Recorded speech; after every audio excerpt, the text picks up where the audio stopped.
Donc, sans plus tarder, commençons notre webinaire sur la convergence des TITO. Évidemment, c'est un phénomène qui n'est pas tout à fait nouveau, mais qui est de plus en plus pressant et qui amène certaines incertitudes et certains risques au niveau des opérations. Donc, nous allons discuter aujourd'hui de ces risques, de qu'est-ce qui nous a amené à ce moment au niveau de l'industrie et comment on peut mieux améliorer notre posture en cybersécurité. Aujourd'hui, nous avons en fait deux conférenciers. Je suis ici surtout pour vous accueillir et pour supporter le Roger Ouellet, directeur de la pratique de sécurité chez Novipro, et Karim Ganami, qui est directeur de cybersécurité chez StreamScan. Mon nom est Francis, je suis directeur des ventes chez StreamScan. Donc, rapidement, une petite introduction à nos compagnies. Roger, si tu veux nous donner une intro pour Novipro, s'il te plaît. Merci, Francis. Encore une fois, merci à tout le monde d'être présent pour notre webinaire. Donc, Navipro a été fondé en 1993. Au début, le but, c'était d'accompagner les clients au niveau des besoins d'affaires. C'est pour ça qu'on faisait juste du mainframe. On était le seul revendeur mainframe au Québec. Depuis ce temps-là, naturellement, Navipro a beaucoup, beaucoup changé. On a trois divisions. On a une division qui est au niveau de la revente et l'intégration et l'accompagnement des clients. Donc, tout ce qui va dans le data center et comment communiquer avec le data center. Donc, on parle de réseautique, on parle de sécurité, mais aussi les infrastructures qui vont dans le data center, serveurs, stockage, l'ensemble de l'œuvre qui va là. On a une division ERP qui est du côté euh, manufacturier industriel. C'est pour ça qu'on est là. C'est pour ça qu'on a une connaissance au niveau de ce marché-là, parce qu'on est présent avec notre ERP dans la vente et la personnalisation pour chacun des clients. On a une division MSP, donc tout ce qui est service géré. On va héberger des environnements ou on va gérer les environnements chez les clients en tant que tel. Et donc, et on a aussi, en fait, une autre division qui est pour le recrutement. Donc, une compagnie qui aurait besoin de ressources pour un projet pointu ou quelqu'un permanent, on a un département pour le recrutement. Donc, on couvre l'ensemble des besoins d'affaires de l'entreprise. On essaie de ne pas être juste un revendeur, mais vraiment d'accompagner les clients avec les bonnes solutions en tant que tel. Et puis, la Novi Pro, depuis le début d'année, fait partie de la famille Nova Network. Ce qui fait qu'on est un des 10 plus gros fournisseurs de services TI au Canada avec plus de 1000 clients, plus de 450 employés, tonnes de certifications. Puis tantôt, quand j'ai parlé de ce qu'était Novipro, j'ai parlé du data center, puis comment accéder le data center. Nova nous apporte une petite couche de plus, une grosse couche de plus, c'est-à-dire qu'on ne touchait pas au endpoint. Nova est très fort dans le life cycle au niveau des endpoints, donc configuration, déploiement, remplacement, tout le cycle de vie des postes de travail en tant que tel et au niveau du helpdesk. Donc, avec Nova, on a plus de 70 partenaires et dont StreamScan. StreamScan, un de nos bons partenaires. Karine, tu pouvais nous en parler un peu? Merci Roger. Donc en fait pour un petit historique sur StreamScan, hein, donc nous on a fait depuis 2011.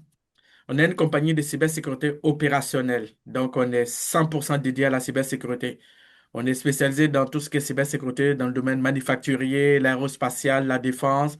Puis on est très actif aussi en matière de réponse aux incidents. Donc il y a plusieurs compagnies, incluant des manufacturiers dans la région de Montréal, mais un peu partout aussi, qui se font hacker, des cas de ransomware ou des cas d'intrusion quelconque qui nous appellent pour qu'on vienne les aider à gérer l'incident de bout en bout. Donc on connaît la réalité de ce type d'environnement, c'est quoi les faiblesses qu'elles ont, c'est quoi les avantages qu'elles ont.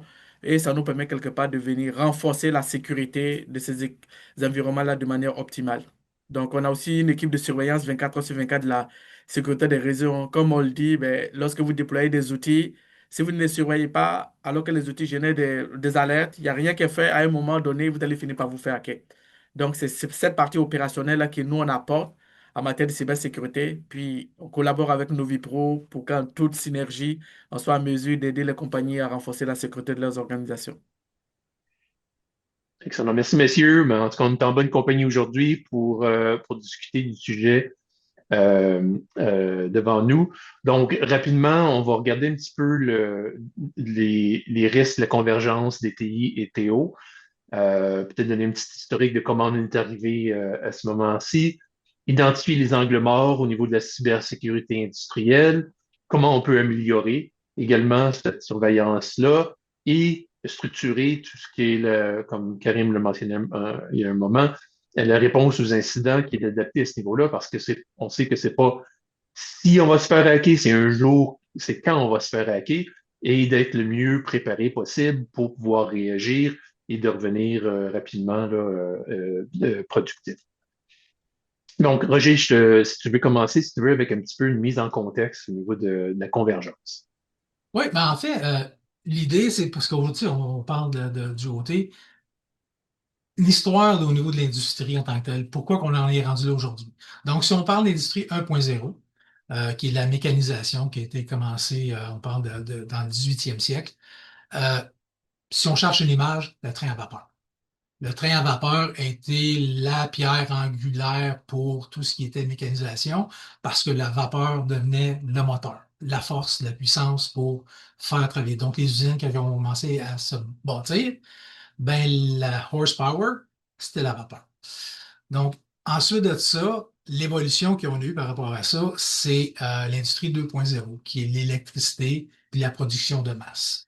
Euh, donc, l'électricité a permis de créer des moteurs et les moteurs en tant que tels permettaient de, bon, justement, d'être plus productifs, de bâtir des chaînes de montage. En fait, les chaînes de montage ont été rendues popularisées finalement là, par Henry Ford.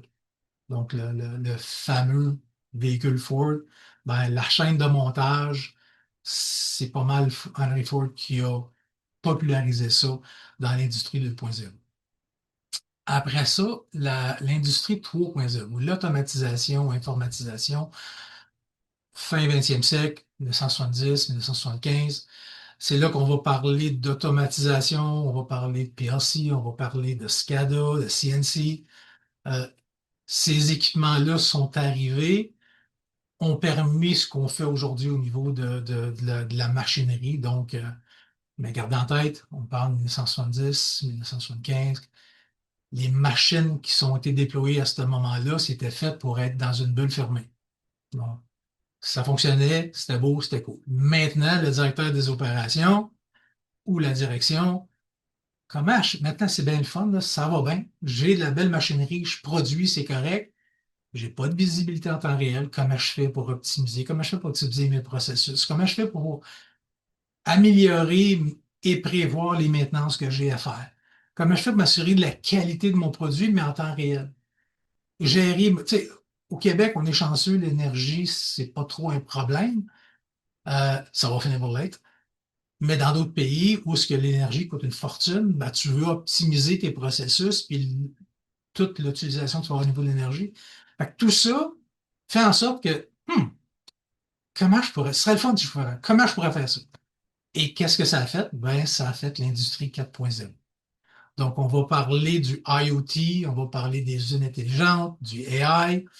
Puis on dit IoT, mais en fait, c'est plus du IIoT, là, l'Industrial Internet of Things, qui est rentré, qui nous permet d'avoir justement le processus, d'optimiser nos processus, d'avoir une visibilité en temps réel.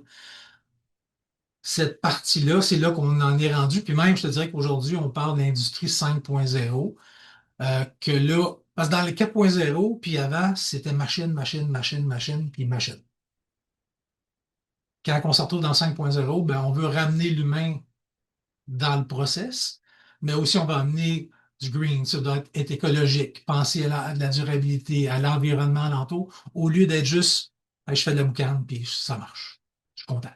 Donc là, on est arrivé avec l'industrie 5.0 qui est rentrée en jeu en tant que tel. Fait que c'est un peu l'historique. Puis tout ça fait en sorte que écoute, on a des opérations qui ont le système, qui ont leurs priorités, leurs données, puis on a les affaires qui ont le système, qui ont les données. Les affaires sont par les TI, puis les opérations, c'est des TO. Et là, il faut s'assurer que ça travaille ensemble. Pour faire que ça travaille ensemble, parce que si je veux avoir du temps réel, et je vais avoir de la visibilité, ça veut dire qu'il faut que je fasse de la convergence, il faut que je parle ensemble. Donc, on va parler de gouvernance, on va parler de stratégie, de sécurité, architecture, composante, mais en étant idéalement et autant que possible commun, travailler ensemble pour le réaliser en tant que tel. Ce qui fait, mais ça nous amène quand même des pas pires défis.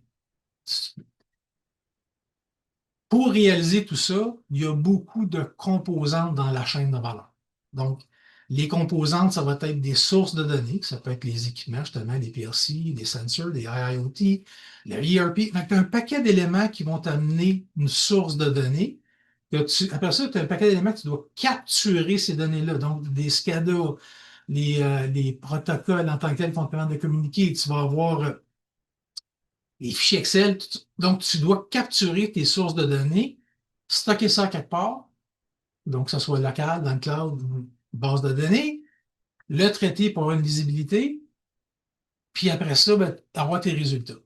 C'est un paquet de composantes qui viennent du côté TI, qui viennent du côté industriel, opération, mais qui doivent parler ensemble comme ça. Ça, c'est un pas pire défi. Donc, pourquoi qu'on se retrouve à discuter de ça?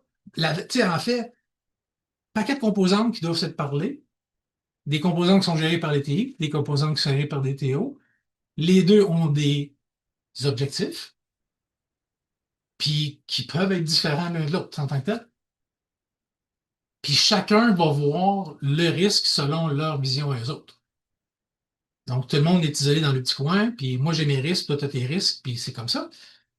Puis la sécurité va être perçue comme un obstacle, si on veut. Puis c'est la même chose dans les TI. Il y a un concept au niveau des TI, ce qu'on va parler de faire un shift left. Shift left, ça veut dire que tu prends ton projet de sécurité, tu as un projet. Tu prends ta sécurité, tu l'amènes au début du projet, quand tu commences ton projet, puis tout le long du développement du projet, ta sécurité est impliquée. Fait que quand tu arrives pour mettre un go, ben, ta sécurité n'est pas un showstopper parce que tu y as pensé tout le long. C'est le même principe au niveau des TO. Si tu es, En ce moment, il y a comme un mix parce que quand tu arrives au niveau des opérations, la machine existe. Donc, tu arrives en sécurité après, mais en même temps, tu arrives avant parce que tu veux avoir de l'optimisation, tu veux brancher ta machine sur les TI ou toute autre source d'outils. Donc, si tu l'invites là, quand c'est le temps de commencer à penser à ce projet-là, ta sécurité ne sera pas perturbatrice. Si tu l'amènes, hey, je suis rendu, puis il faut que je mette la switch on, ben là, oui, tu vas avoir un défi parce que les TI ont un objectif, toi, tu as un objectif, ils sont différents. Tu n'as pas travaillé ensemble. Donc, c'est ça qui est important. Donc, après ça, la convergence, c'est pas nouveau, là, tu sais. Elle existe depuis déjà longtemps. Euh, Tu sais, tu as ta machinerie, ton SCADA, ton PLC, ta machine en tant que telle, tu as quelqu'un qui va faire de la maintenance dessus. Bon, la maintenance va être faite par, mettons, ça du Rockwell. Si Rockwell va faire sa maintenance, il se branche à distance. TI ne sont pas impliqués. Parce que le gars des opérations, il a donné quelque chose, puis il a une façon d'entrer. Après ça, tu vas où? Si tu es chanceux, il a demandé au TI. Puis souvent, ben, les systèmes vont quand même envoyer des informations au niveau du cloud, du ERP, ces choses-là. Elle est là, c'est juste qu'elle n'a été pas encadrée, cette convergence-là. Puis aujourd'hui, on se rend compte des défis. Il y a beaucoup de défis. Tu sais, le gars, je reviens à mon gars le gars de Rockwell qui fait la maintenance. Il arrive avec son laptop dans l'usine, il vient se brancher pour faire la maintenance à la machine. Il était où la veille, le gars, avec son laptop? Qu'est-ce qu'il a fait avec? Tu sais, s'il arrive avec son laptop, puis la veille, il était dans un environnement qui était insécure, ou chez eux, ou quoi que ce soit, puis il se fait infecter, il arrive dans l'usine, branche ça sur le réseau, met la production en terre. La convergence existe, il faut juste l'encadrer. Il faut embarquer, il faut travailler ensemble, il faut être des équipes pour travailler là-dessus.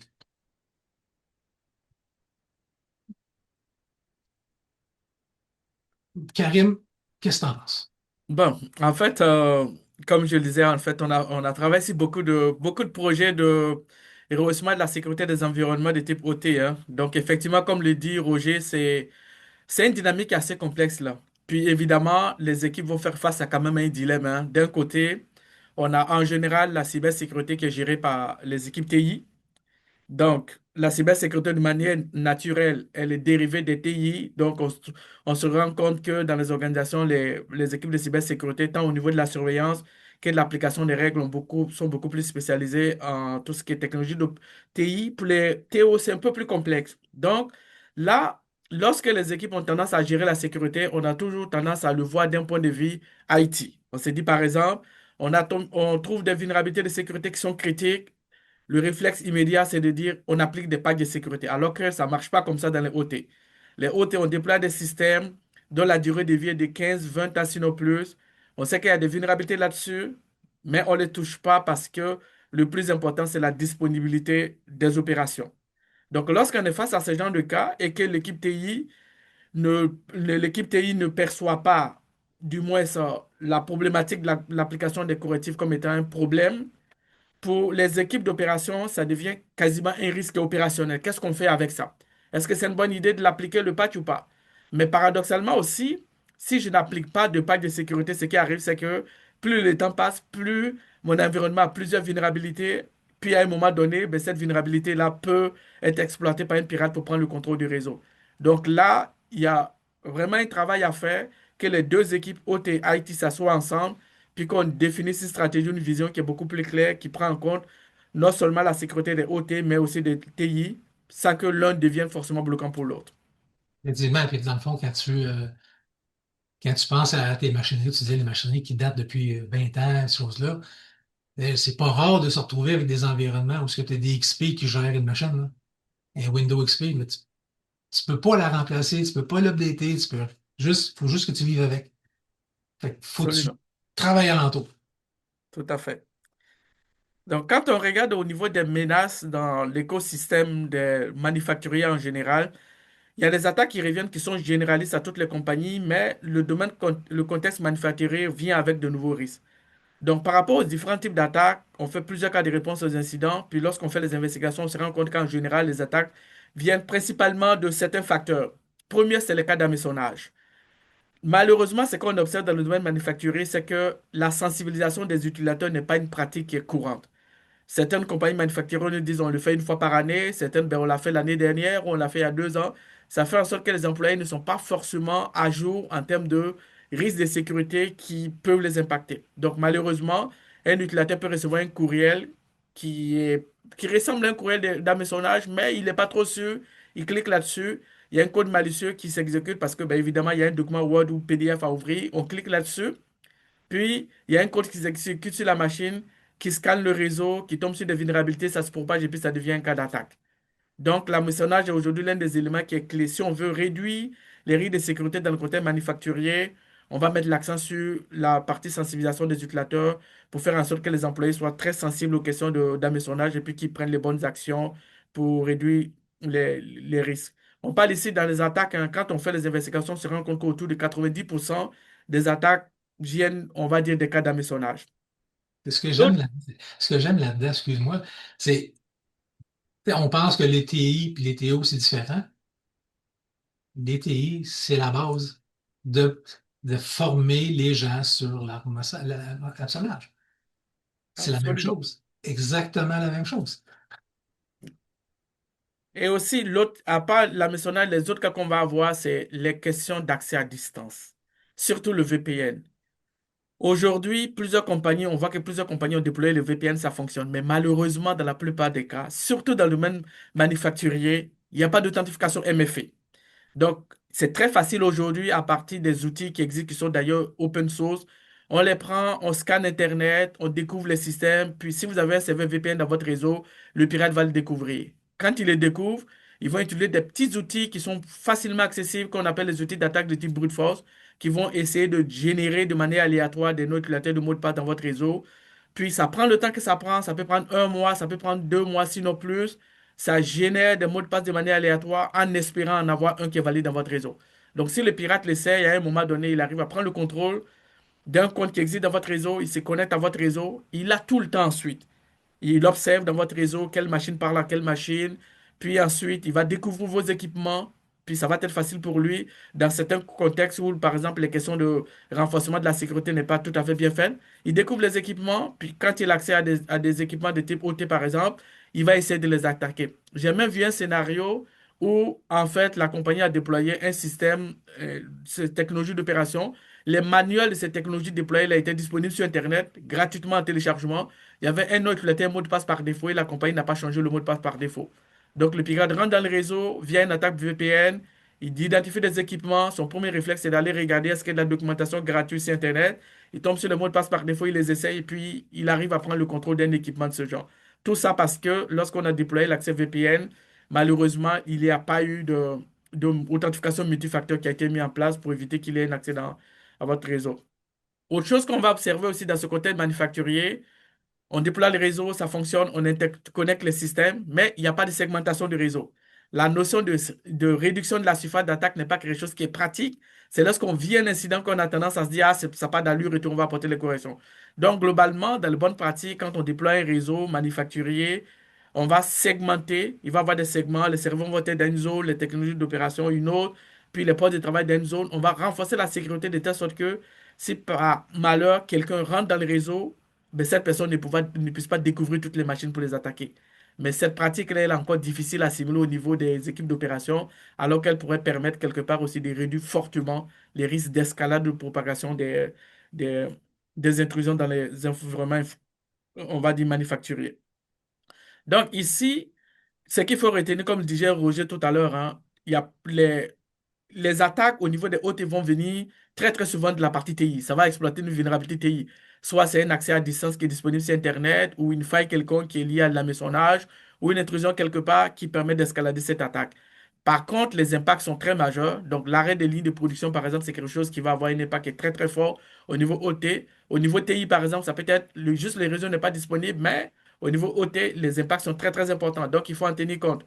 Puis les incidents ne vont pas être gérés de la même manière parce que, évidemment, lorsque vous avez un cas, par exemple, d'une ligne de production qui se fait perturber par une opération, prenons le cas, par exemple, du domaine alimentaire, ben, vous avez déjà des aliments qui sont déjà fabriqués, puis vous avez une cyberattaque qui arrête, par exemple, le système de refroidissement, puis là, ça peut créer de gros impacts. Au niveau, par exemple, dans le contexte minier, souvent, on a des gens qui sont dans les mines en mode souterrain.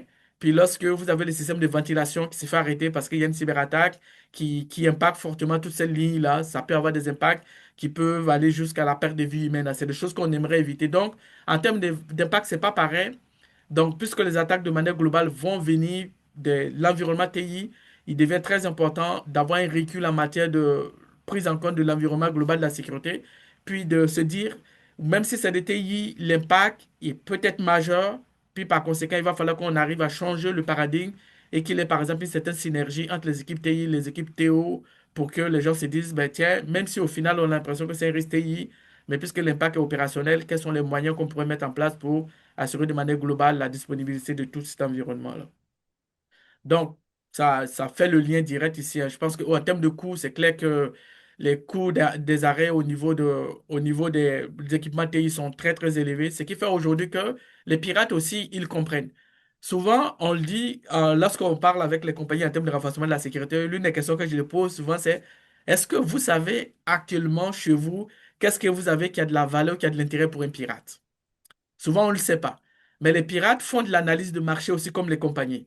Ils savent que les environnements manufacturés sont des environnements qui sont attrayants pour la simple raison que vous avez des systèmes qui sont très importants et qu'un arrêt de production peut avoir des impacts qui sont majeurs. Donc, ils savent.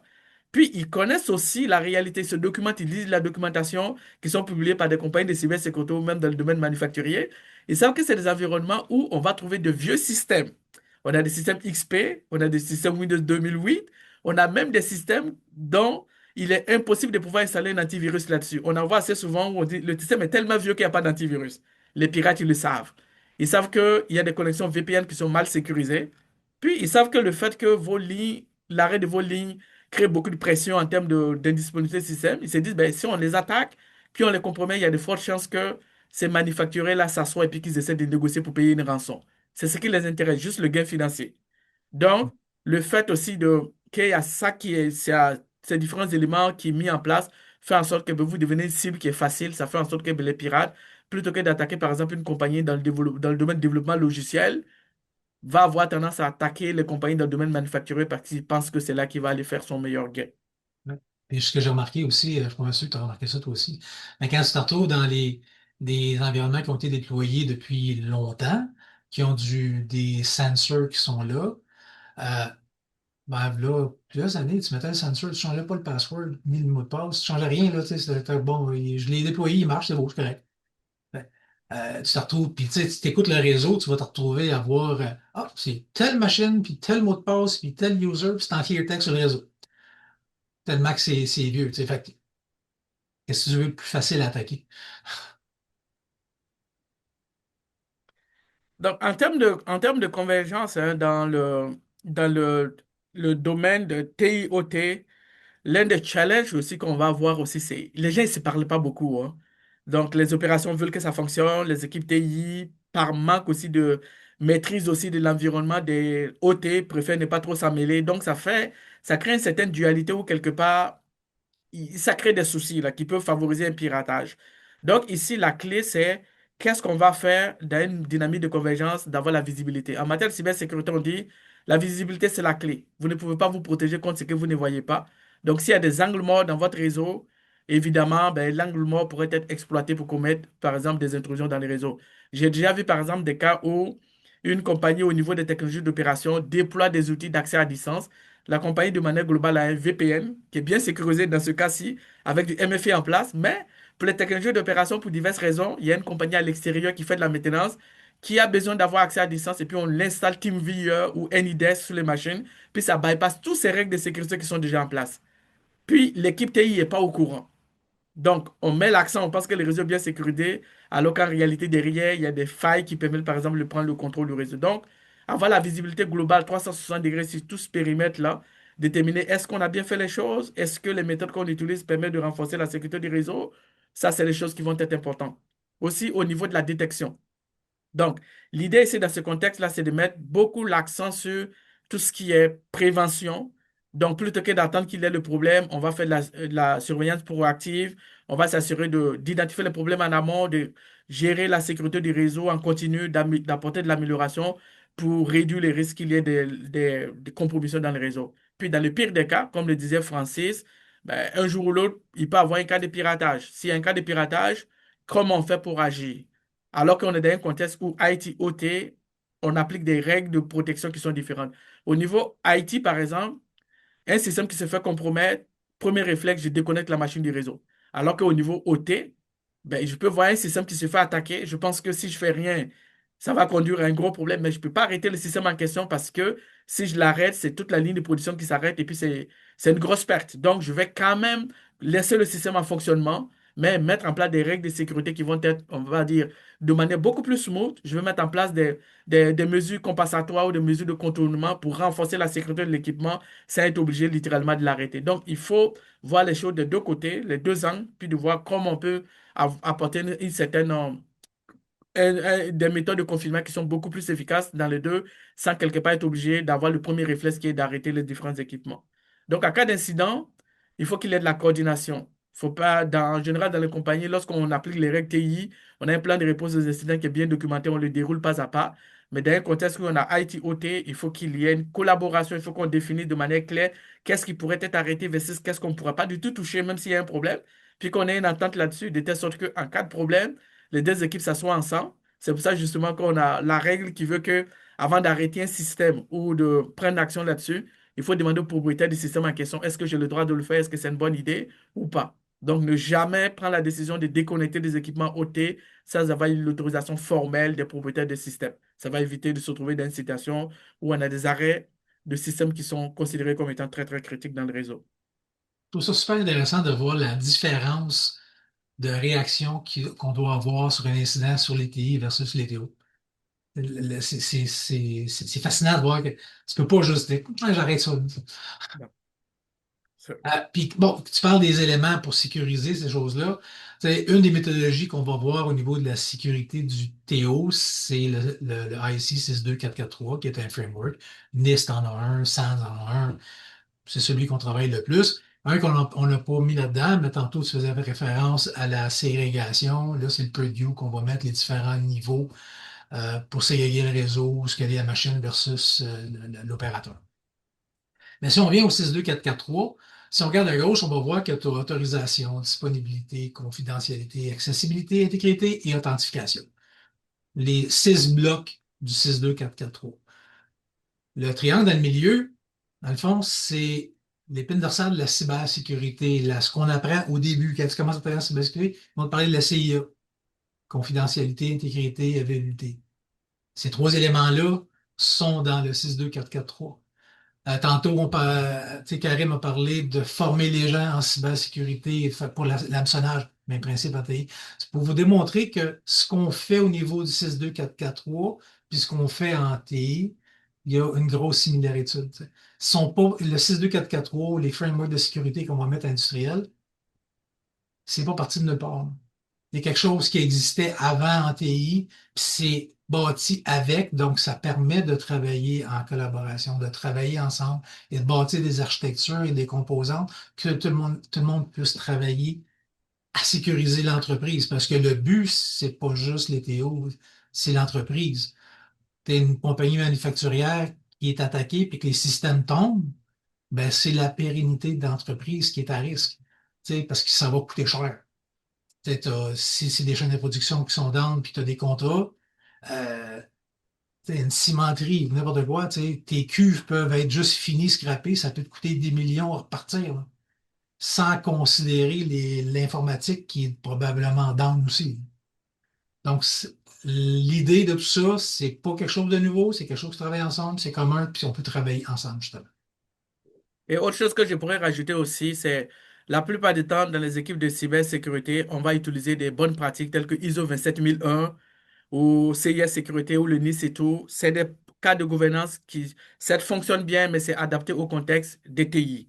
Lorsqu'on Mhm. parle dans le domaine OT et tout, c'est complètement différent. C'est là que le IEC 62443 doit pouvoir être appliqué. Donc, je Mhm. m'attends à ce qu'une compagnie qui veut mettre en place sa stratégie en matière de cybersécurité, ces types d'environnement-là, s'appuie sur 2 cas de référence qu'ils vont mettre ensemble pour sortir le plan global de sécurité de la compagnie. Exact, effectivement. Puis comme dans les TI, la visibilité, c'est une fondation, c'est le salaire. Il faut que tu sois capable de voir ce qui se passe sur ton réseau. Qui est connecté sur ton réseau? Qui parle à qui? Être capable, donc tu peux voir la machinerie, elle parle avec le serveur, elle parle avec le cloud. Les IoT, tu sais, les IIoT en tant que tels, ils ont des communications qui sont là, c'est des sensors qui vont envoyer des valeurs. Puis comme je parlais tantôt, j'en ai vu en masse que ce qui passait sur le réseau, c'est en clear text. Là. Donc, faut comprendre à qui parle, pourquoi qui parle, puis comment qui parle, puis la raison d'eux. Donc, ça nous permet d'établir un cadre de référence. Voici ce qui est normal. En dehors de ça, c'est anormal, il faut réagir, il faut faire quelque chose, il faut bloquer, donc il faut être capable de comprendre ça. Puis ça permet de prendre ce qui est théorique, puis ce qui se passe vraiment sur le système, là, puis de joindre ça, puis de travailler pour arriver à sécuriser ça. Mais la visibilité, comme en TI, si tu vois pas ce que tu fais, ce qui se passe, t'es dans le, t'en vas pas bien. Puis si t'es dans les TO, même principe. Faut être capable de voir ce qui se passe.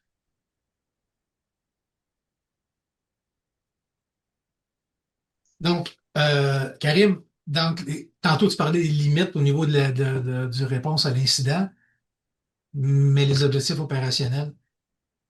Ben, en fait, ici, c'est que je constate, c'est que souvent, les équipes TI, les gens de cybersécurité sont très, très souvent spécialisé en TI. Et puis quand il parle aux opérations, souvent c'est un peu compliqué parce qu'on ramène un langage qui est TI, alors que les technologies d'opération ont un langage qui est complètement différent. Donc ce que je recommande fortement ici, c'est d'adapter le discours. Plutôt que de parler des risques de sécurité, de manière générale, par exemple, attaque par déni de service, attaque par ransomware ou brute force, on va attendre.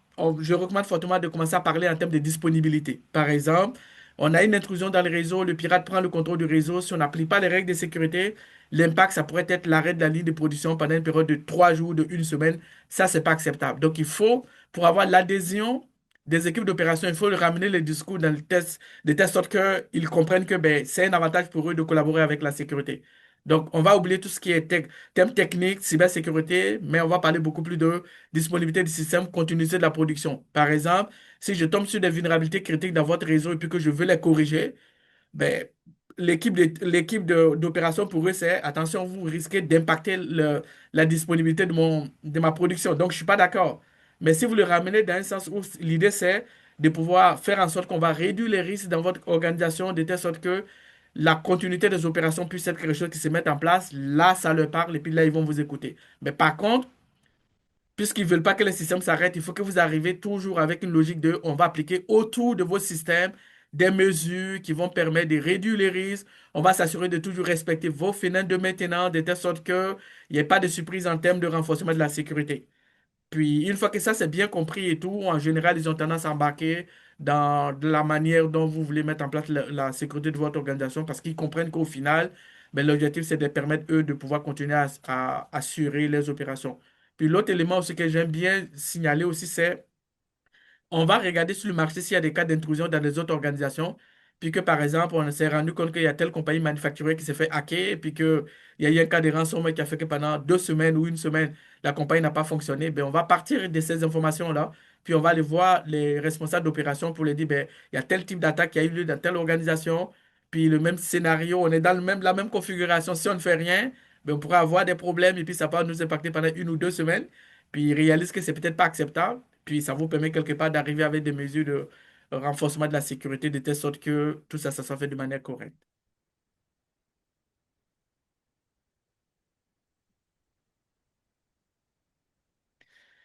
Donc ici, quand on faut c'est très délicat là en termes en termes de OT là, c'est très délicat en termes de protection, de surveillance de la sécurité et tout. Donc l'une des règles de base qu'on va appliquer ici il y a quelques années, c'était le air-gap. Air-gap, on isole complètement les réseaux OT des réseaux TI, puis les systèmes ne se parlent pas. Puis comme ça, on a l'assurance qu'il n'y a aucune attaque qui peut se propager des TI vers les OT. La réalité est complètement différente d'aujourd'hui. Et Roger en a parlé, on parle d'industrie 4.0. Aujourd'hui, l'interconnexion, c'est une réalité, il faut vivre avec. Donc, dans ce genre de contexte-là, puisqu'on sait qu'aussi, il pourrait y avoir souvent des vulnérabilités qu'on ne peut pas corriger, donc la clé ici, c'est de mettre en place la partie segmentation du réseau, identifier les risques aussi qui sont liés d'un point de vue opérationnel et d'un point de vue cybersécurité, isoler le réseau dans des segments réseau spécifiques, puis de s'assurer que même s'il arrive que une personne arrive à prendre le contrôle de votre réseau, ça devient difficile pour elle d'escalader son attaque, par exemple, au reste du réseau. Par exemple, vous avez le réseau OT, vous définissez peut-être une règle qui est du réseau IT vers le réseau OT, voici les protocoles ou les services qui sont autorisés et tout le reste sont bloqués. Donc, ceci va faire en sorte que même s'il arrive que vous avez un attaquant qui rentre dans le réseau, ben, la possibilité pour lui de propager son attaque va être très, très limitée. Et aussi, la mise en place des règles en termes de renforcement de la sécurité, il faut que ça soit fait de manière graduelle. On a, par exemple, notre centre de surveillance à distance de la sécurité. Lorsqu'on tombe sur des vulnérabilités de sécurité qui sont critiques au niveau TI, le premier réflexe, c'est de dire, vous avez 48 heures pour patcher. Ça marche. Mais quand c'est des OT, on ne peut pas arriver avec la même règle. Ce qu'on va dire, c'est quoi votre prochaine fenêtre de maintenance? Puis on profite de la fenêtre de maintenance pour appliquer la règle. Donc l'urgence, même si c'est une vulnérabilité qui est urgente, les délais de mise en œuvre, ce n'est pas réaliste de pouvoir les appliquer de manière immédiate. Donc on va avoir tendance à tenir compte de ça, puis de donner, s'assurer de nous connecter avec les fenêtres de maintenance. Mais pendant cette période de flottement où le réseau reste quand même à risque, on va mettre en place des mesures compensatoires autour du réseau. Ça, par exemple, lorsque le système en question se fait attaquer, ben, on prend action très rapidement là-dessus. On peut créer des règles de firewall supplémentaires pour limiter qui a le droit d'accéder aux équipements en question sans qu'on soit obligé d'aller intervenir directement là-dessus. Et les patchs, c'est encore, c'est si on peut l'appliquer. Si, Parce que, absolument. parce qu'il y a des systèmes qu'on peut juste pas. Ouais, Fait que absolument. la prochaine fenêtre, c'est dans 25 ans quand on va changer la machine. Ça, ça peut être ça aussi, donc il faut vivre avec. Donc, pour tout ce qui est accès à distance, on va partir du principe qu'il faut l'authentification multifacteur. L'authentification multifacteur est très, très important parce que quand je prends, par exemple, au cours de l'année dernière, même jusque-là et tout, quand on regarde dans les cas de ransomware dans les compagnies, dans 90% des cas, ça commence toujours par des accès à distance, puis c'est le MFA qui n'est pas en place. Donc, le fait de mettre déjà en place l'authentification multifacteur va réduire de manière forte la possibilité que vous vous fassiez pirater. Donc, aussi en termes de en termes d'accès à distance, même si vous permettez des accès à distance via MFA, la bonne pratique veut aussi que vous ne laissez jamais les accès à distance persistants pendant de longues périodes dans votre organisation. J'ai déjà vu dans une compagnie, c'était pas dans le manufacturier, mais dans le domaine du commerce en détail, une connexion persistante VPN qui roulait pendant des mois et des mois. Puis malheureusement, la machine d'un utilisateur a été compromise à distance et puis c'est de là que le piratage a eu lieu dans l'organisation. Le pirate a juste escaladé son attaque tout simplement parce que la connexion VPN était persistante. Donc, ce qu'on recommande fortement ici, c'est que même si l'utilisateur se connectait à MFA, on va forcer l'arrêt de sa connexion après 12 heures ou après 24 heures, de telle sorte que, après cette période d'inactivité, là-haut, cette période-là, il soit obligé de se réauthentifier à nouveau pour entrer dans les réseaux. Ça, c'est approprié, d'autant plus qu'on est quand même dans un domaine manufacturier, puis l'accès non autorisé à certains systèmes qui sont très critiques, très sensibles, peut avoir des impacts qui sont très, très importants. Donc, on va toujours couper la connexion. J'ajouterais une petite chose là-dedans. Idéalement, si on est capable de mettre un jump box. Ouais, ce Donc, serait génial. c'est ce qui va amener une petite coche de plus là, au niveau de la connectivité. Et aussi, en termes de détection, il faut réaliser que les outils de détection d'intrusion qu'on trouve sur le marché ou des détecteurs de cyberattaques sont la plupart du temps créés pour IP1, IPv4, IPv6. Mais dans les domaines industriels, on parle de deux types de protocoles. Modbus, CAN-bus, 1000 STD 1553, c'est deux protocoles qui sont complètement différents de ce qu'on a l'habitude de voir. Donc, dans le choix des technologies, il faut en tenir compte. Il faut vérifier est-ce que le type de technologie que vous avez, les protocoles de communication que vous avez, est-ce qu'ils sont pris en compte dans les périmètres de ces différents outils-là ou pas? Si ce n'est pas le cas, ce n'est pas une bonne idée.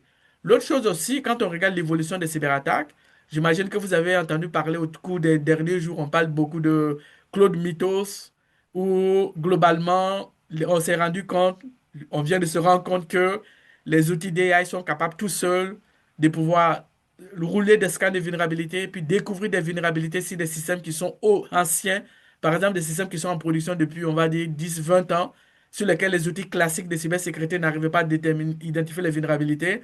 Avec l'AI, ça commence à devenir possible de pouvoir le détecter. Puis ça inquiète la communauté cyber aujourd'hui. Ça veut dire que qu'est-ce qu'on va arriver on va voir arriver dans les mois et les années à venir? Ça va être des AI autonomes qui vont être capables de tenter de trouver des failles dans les systèmes tout seuls, de les exploiter pour prendre le contrôle des réseaux. Donc, ce n'est plus réaliste aujourd'hui d'utiliser des outils qui vont s'appuyer sur des signatures pour faire de la détection. On rentre dans un contexte qui est basé sur l'anomalie. Ça veut dire qu'aujourd'hui, on doit être capable de pouvoir déterminer c'est quoi l'usage ou le comportement normal de votre réseau, puis de détecter les variantes qui sont les signes d'attaque. Si vous n'êtes pas en mesure de faire ça aujourd'hui, vous allez finir par vous faire hacker. Donc, très important d'en tenir compte. Puis en matière de surveillance aussi, dans la partie IT, on peut se permettre de faire une surveillance active. On détecte, on bloque, mais dans la partie OT, on va faire de la surveillance passive. On trouve des vulnérabilités, on voit est-ce que c'est corrigeable ou pas. Si ce n'est pas corrigeable, ben, ça fait partie de la réalité. Donc, on passe à autre chose. Donc, en termes de surveillance de la sécurité des réseaux, dans un contexte mixte et tout, il y a des gros challenges, hein. Je le disais tout à l'heure, la plupart des experts en cybersécurité aujourd'hui sont spécialisés en sécurité TI. Ils n'ont aucune idée de comment ça fonctionne au niveau IT, au niveau OT plutôt. Donc, lorsque vous voulez qu'il y ait des gens qui surveillent votre organisation et qui ne savent pas exactement comment fonctionnent les équipements OT, ben, ça peut créer des écarts en termes de surveillance et en termes de prise d'action. Donc, ça fait aujourd'hui qu'en termes de surveillance 24 heures sur 24 du réseau, d'un contexte mixte et tout, il y a des gros défis là-dessus. Donc, l'idée ici, c'est d'apporter, de faire en sorte que les équipes qui surveillent la sécurité acquièrent aussi de l'expérience, ne serait-ce que de comprendre c'est quoi la dynamique de ce type d'environnement, quelles sont les problématiques qu'on va les rencontrer, de telle sorte que leurs actions, leurs recommandations en termes de prise d'action ne soient pas de manière immédiate de dire, ben, tiens, on va isoler la composante, mais c'est de dire, ben, tiens, c'est un environnement sur lequel on ne pourra peut-être pas prendre d'action. Donc, par conséquent, ben, allons regarder qu'est-ce qu'on peut mettre en place comme des mesures en amont ou en termes de surveillance, détecter de manière passive, arriver avec des recommandations, mais sans prendre d'action qui peut nuire, par exemple, à la disponibilité du réseau. Donc, très important que les équipes TI ou les équipes de cybersécurité quand même soient immergées, on va dire, au niveau des OT, ne serait-ce que pour leur montrer comment ça fonctionne, c'est quoi les différentes contraintes des environnements. Je vois souvent des équipes de cybersécurité qui me disent, on voit des équipements qui clignotent dans l'usine. On ne sait pas qu'est-ce que c'est, mais on ne le touche pas. Donc, Des c'est belles toujours mieux images. de le savoir. Puis, évidemment, quand il y a un contexte aussi, un cas d'incident ici, on s'attend à ce qu'il y ait de la collaboration entre les différentes équipes. Ça va être très important en termes de coordination. Donc, en termes d'incidents, les incidents au niveau des TO sont très difficiles à gérer, hein. Les TI, c'est bien maîtrisé sur le marché, c'est mature depuis des années. Mais là, le gros challenge, c'est les décisions de confinement. Quand il y a un incident, la première étape, c'est qu'est-ce que je mets en place comme moyen pour éviter que l'incident se propage. Au niveau TI, c'est facile. Au pire des cas, je coupe Internet. Puis j'arrête tout. Le réseau n'est plus accessible et puis mon réseau est confiné. Mais au niveau OT, ben, il y a un incident, je veux le confiner, mais je ne veux pas que le système de production s'arrête. Je ne peux pas arrêter l'électricité, je ne peux pas tout arrêter parce qu'il va y avoir des impacts majeurs. Donc, dans ce genre de contexte-là, idéalement, ce qu'on va faire, c'est qu'en amont, il va y avoir une rencontre entre l'équipe de cybersécurité et les opérations. On va déterminer, par exemple, qu'est-ce qui est considéré comme étant des éléments qu'on peut arrêter, versus qu'est-ce qui est considéré comme étant des éléments qu'on ne peut pas arrêter dans l'organisation. Puis, on s'entend là-dessus, de telle sorte que lorsqu'il y a un incident qui se produit, ben, puisqu'on sait que tel équipement ne doit pas être touché, ça nous permet rapidement, en termes de confinement, d'isoler certaines parties et de considérer que certaines parties ne pourraient pas être arrêtées et que ça fait partie de la réalité. Donc, si ça, c'est pas mis en place, de manière naturelle, malheureusement, on va avoir tendance à appliquer une règle de firewall au niveau global pour bloquer l'accès au réseau et puis ça va avoir un gros impact sur la partie production. Donc, aussi, en termes de correction, ça peut être lors d'un incident, on tombe sur des vulnérabilités, on apporte la correction au niveau TI, mais au niveau OT, ben, il faut attendre la prochaine fenêtre de maintenance. Donc, qu'est-ce qu'on fait pendant cette période-là? Alors que pour l'incident, on doit confiner, s'assurer que le confinement est fait à 100%. On passe ensuite à la phase d'éradication, puis recouvrement et un retour de production. Donc, ce n'est pas la même logique et puis c'est très important de s'adapter pour ne pas avoir juste une seule méthode qui s'applique aux deux et puis que finalement ça devienne un échec. Donc, en termes de sécurité, ce que je recommande fortement, hein, c'est d'avoir un plan de réponse aux incidents. La notion de plan de réponse aux incidents est très, très importante parce que souvent, on voit des équipes cybersécurité IT qui disent, oui, on a déjà le plan dans la tête, en cas de besoin, on sait quoi faire. Quand vous allez avoir un gros cas d'incident, personne ne va se souvenir de quelle était la première ligne ou la dernière ligne du plan de réponse aux incidents qui est dans la tête. Il faut le Laisse embarque, documenter. là. Hmm. Absolument. Il faut le documenter. Puis, une fois qu'il est documenté, on va définir clairement quels sont les rôles et responsabilités de chacune personne. Il faut ensuite faire le test du plan de réponse aux incidents. Il faut le tester. Le cas idéal, vous le testez tellement de fois que vous avez un sentiment de déjà-vu, de telle sorte que le jour que le problème arrive, vous êtes déjà prêt. Sinon, ça va être la panique.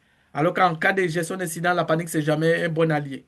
Donc, on va créer des scénarios qui sont mixtes puis qui intègre la partie OT et la partie IT. On fait des simulations, on détermine qu'est-ce qu'il faut faire, est-ce que la communication est bien faite, est-ce que la manière de gérer l'incident, tenant compte des deux aspects, est cohérente. Puis, on s'assure, s'il y a des choses à corriger, on réajuste le process, on s'entraîne une autre fois pour être sûr qu'en cas de besoin, on va être capable de pouvoir fonctionner de manière efficace et rapide aussi. Puis aussi, on va identifier les systèmes qu'on ne peut pas toucher, très important, puis les systèmes qu'on peut sacrifier aussi. On peut avoir certains équipements où les opérations nous disent, ben, OK, si celui-là, on l'arrête, l'impact est mineur, donc par conséquent, vous pouvez prendre action là-dessus versus celle-là, on ne la touche pas. Puis ça apporte au niveau, tu sais, au début, quand j'ai mentionné les systèmes TI, TO, la gouvernance, c'est là que tu vas te retrouver. Justement, il faut que tu aies la gouvernance pour faire ta convergence. Puis, tu l'as très bien expliqué, Karim, tu sais, la responsabilité est partagée entre les TI et les TO. Il doit y avoir une collaboration entre les deux. La réaction, les plans de réponse aux incidents sont différents. Les- Puis les équipes doivent travailler ensemble pour ça. Donc, les TI, les TO pour la gouvernance. Puis la gouvernance, ça vient toujours du board. Donc, il faut qu'en haut, ça soit le sponsor vienne d'en haut et non juste les TI. Ou juste, il faut vraiment que ça vienne d'en haut pour être capable de stimuler tout le monde à embarquer. Que le but principal, c'est justement que c'est pour la business qu'on fait ça. Les décisions de risque, tu en as parlé, tu sais, les deux côtés, c'est totalement différent. C'est pas juste technique. Et comme tu sais, une décision, OK, oui, je suis attaqué du côté Théo, je ne peux pas arrêter la machine. C'est même pas technique, là, c'est opérationnel, c'est d'autres choses, c'est complètement différent. Euh, Tu en as parlé, les responsabilités, donc le chemin d'escalade, ça fait partie de ton plan de réponse aux incidents. C'est la gouvernance, la responsabilité, fait toute partie du plan de réponse aux incidents en tant que tel.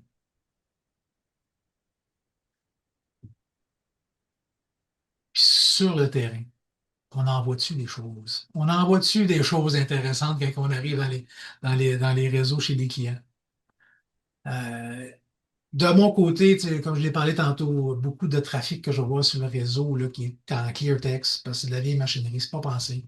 Les IIoT, les sensors, tu sais, les fabricants de ça achètent ça sur Alibaba à coup de 1000 de l'achat. T'as aucune idée qu'est-ce qui est sur le board, qu'est-ce qui roule là-dessus. Il y a beaucoup de risques qui viennent de ce côté-là. Puis c'est pas les bons outils. Tu nous as parlé de tantôt, tu sais, les protocoles qu'on a du côté industriel, c'est pas tous les outils qui vont nous permettre de comprendre et de voir ça, là. Il faut avoir les bons outils.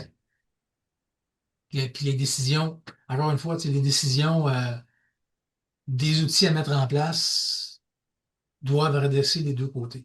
Je parlais d'un jump box tantôt. Bon, le jump box, il faut qu'il soit installé, mais en même temps, il faut qu'il soit installé à la bonne place. Puis ça prend une collaboration du côté opération. Parce que là, tu les imposes une nouvelle façon de travailler. Fait que si tu fais juste dire, je mets ça là, puis vis avec ça, ça ne marchera pas fort. L'accessibilité ne sera pas là, ça ne marchera juste pas. C'est un travail commun. Et pour rajouter un petit point là-dessus, souvent des choses que j'observe, c'est que il y a le schéma global du réseau OT qui est défini, puis il y a la réalité. Donc, on a un beau schéma qui a été créé il y a peut-être 5, 10 ans, sinon il a été mis à jour l'année dernière. Mais la réalité, c'est que quand on commence à découvrir les équipements, comment ils sont interconnectés, on se rend compte qu'il y a une différence. Alors que les équipes internes ont l'habitude ou ont tendance à s'appuyer sur le schéma qui a été créé. Puis si vous appliquez cette logique, il se peut que vous ayez des équipements qui sont accessibles sur Internet, qui sont exposés sur Internet, qui sont même dans un autre segment réseau, alors que ça n'a rien à voir avec la réalité. L'inconvénient de cette approche, c'est que vous pouvez avoir l'illusion derrière que tout ce que vous avez mis en place est fait de manière sécuritaire, alors que la réalité est différente. Donc, il est très important, de manière régulière, de faire cette validation, d'aller chercher l'idée globale de comment vos systèmes sont interconnectés, puis de le mapper, de valider qu'il est sécuritaire pour éviter d'avoir des surprises. Ouais. Ce que je vois beaucoup du côté, en fait, ça fait longtemps qu'on parle de Shadow IT au niveau des TI, mais du Shadow IT, c'est pire en outil. C'est juste de ça. Les gens d'opération s'installent des affaires pour faire affaire avec les affaires sans parler à personne. Fait que comme tu dis, tu découvres tellement de choses. C'est impressionnant.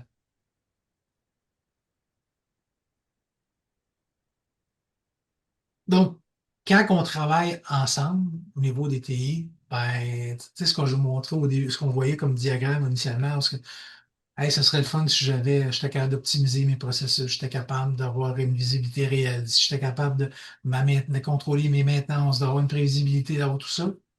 Ben, si on travaille ensemble, c'est pas mal ça qu'on va réussir à réaliser. L'idée, c'est on a de la bonne, les performances vont être supérieures, ben, j'ai une visibilité.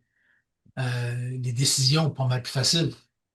Donc, tous les processus qu'on veut réaliser quand les deux équipes travaillent ensemble avec avec un même but, avec deux affaires qui sont différentes, deux systèmes distants, je pense qu'on réussit une entreprise peut réussir à vraiment être supérieure, puis ça devient un avantage compétitif dans le marché quand les entreprises mettent ça en place.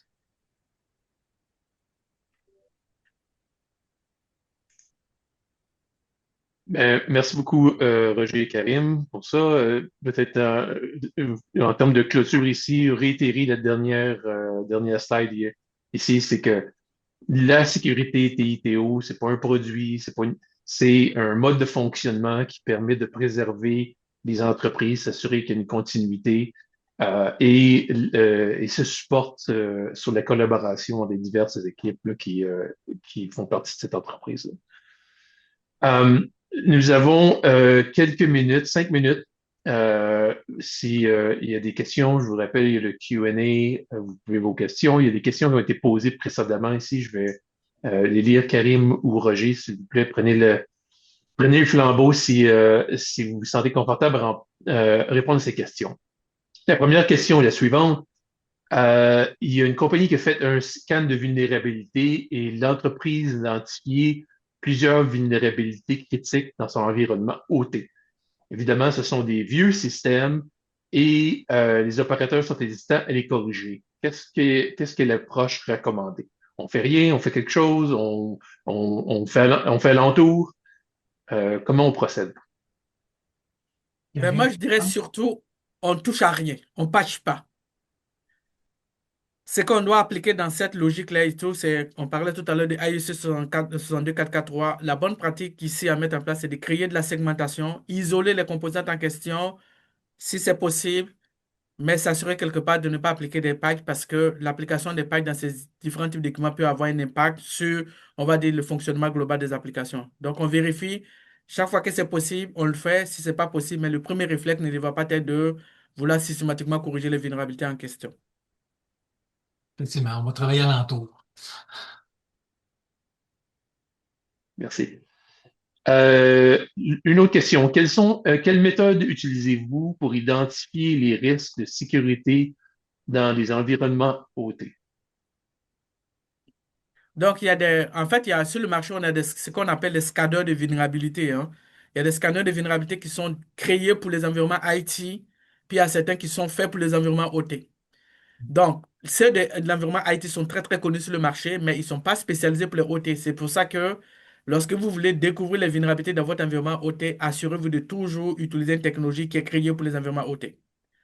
Donc, ça, c'est très important parce que souvent, lorsqu'on fait la découverte, il pourrait arriver qu'il y ait des requêtes qui y vont de manière active, hein, alors que idéalement, dans le contexte de OT, on aimerait faire la découverte passive de vulnérabilité sans interagir avec les équipements.